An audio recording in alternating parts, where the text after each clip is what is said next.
CBSE Class 9 Math, extra practice question from the 13th chapter. This chapter is surface areas and volumes. What's the concept covered in this question? Curved surface area of cones. Let's get started. It's an easy question. The base diameter and height of a conical dome are 42 feet and 20 feet respectively.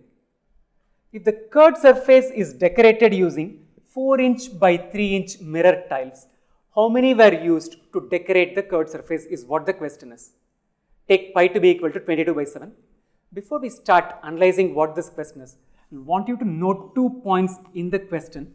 First, what is given is the base diameter, not the base radius. All of the formulae that we will be dealing with will have the radius in hand rather than diameter. So, underline the diameter, so you know at some level you need to convert it into radius. The second one, the mixed units. The diameter and height is given to us in terms of number of feet, whereas the dimensions for the mirror tiles is given to us in terms of number of inches. So, we need to either convert foot into inches or inches back into foot. We'll check out which makes sense towards the end, right? Let's get started. Let's understand the process first and then get around to solving this question.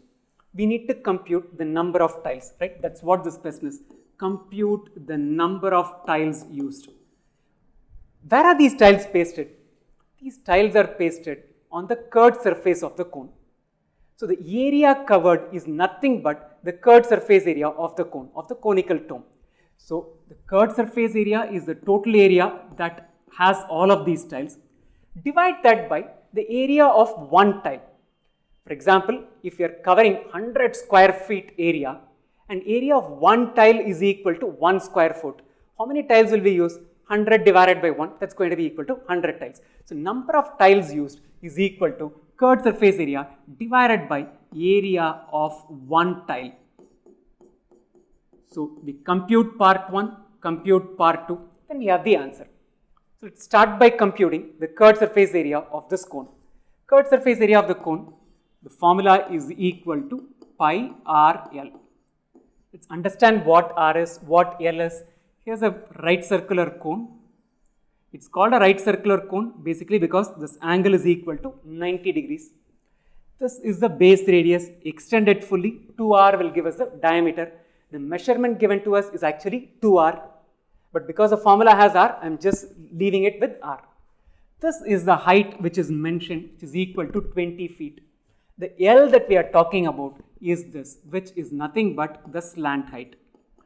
You would have noticed that this entire shape, I will mark it A, B, C is a right triangle. The slant height that we are talking about is nothing but the hypotenuse of this right triangle. So, how do you compute the slant height? L is equal to square root of h square plus r square. What is h? H is equal to 20, substitute that. So, 20 square plus r square. If the diameter is equal to 42, radius is equal to diameter divided by 2, which is 42 upon 2, which is equal to 21 feet. So, this is 21 square. So, 20 square is a 400, 21 square is a 441, 400 plus 441 is equal to 841. Square root of 841, 900 is square of 30, 29 square is equal to 841. So, we computed this dimension which we did not have. Radius is diameter by 2, that was readily available. Slant height was what was not available. We computed slant height to be equal to 29 feet. So, let us continue with step 1. Step 1 is computing the curved surface area. CSA is equal to pi, which is 22 by 7, radius which is 21 and the slant height which is 29. Cancels out as a 3. 66 times 29 is what we have. You can find out this product in multiple ways. This answer is equal to 1914 and the unit is square feet, right? Because this is in terms of number of feet, this is also in terms of number of feet. So, you found out the curved surface area, which is step 1 in terms of number of square feet. Try to compute the number of tiles. Number of tiles is equal to curved surface area divided by area of each tile. So, step 2 will find out the area of one tile. Area of one tile is equal to, it's a rectangle, 4 inches by 3 inches, 4 into 3, which is equal to 12 square inches. Notice this is in square feet, this is in square inches. let's convert the square feet into number of square inches. How do you go about it?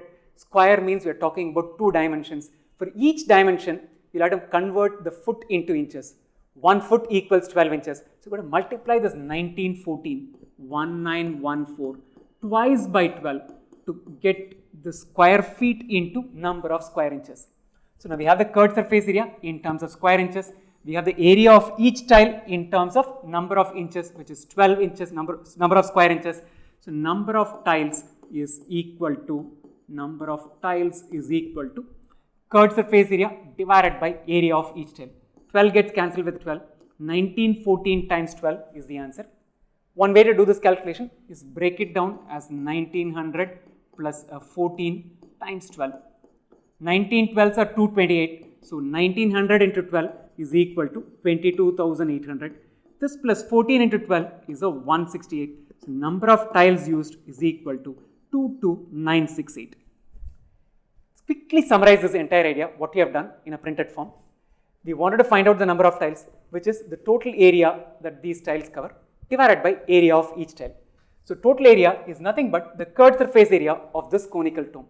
How do you compute the curved surface area? Using this formula, pi RL. R is known to us, which is diameter by 2. We'll have to compute the slant height to compute the curved surface area. Slant height is found as follows. Slant height is equal to square root of h square plus r square. R is available, h is available. We found this value to be equal to 29 feet. So substitute that, compute the curved surface area, plug that in here. Number of tiles is equal to curved surface area, which is the total area covered, divided by area of each tile. This number 1914 was in square feet. We converted it into square inches by multiplying it by 12 twice, 12 times 12, divided by area of each tile will give us the answer, which is equal to 22968. Ensure that you always convert units, either convert it from square inches to square feet or square feet to square inches. Right? Leave your feedback in the comment section. If you have any doubts in this question or you have any other doubts related to this topic, post your doubts in the comment section. It's an interesting question. We'll shoot a video and upload it to YouTube. Best wishes for your math examination.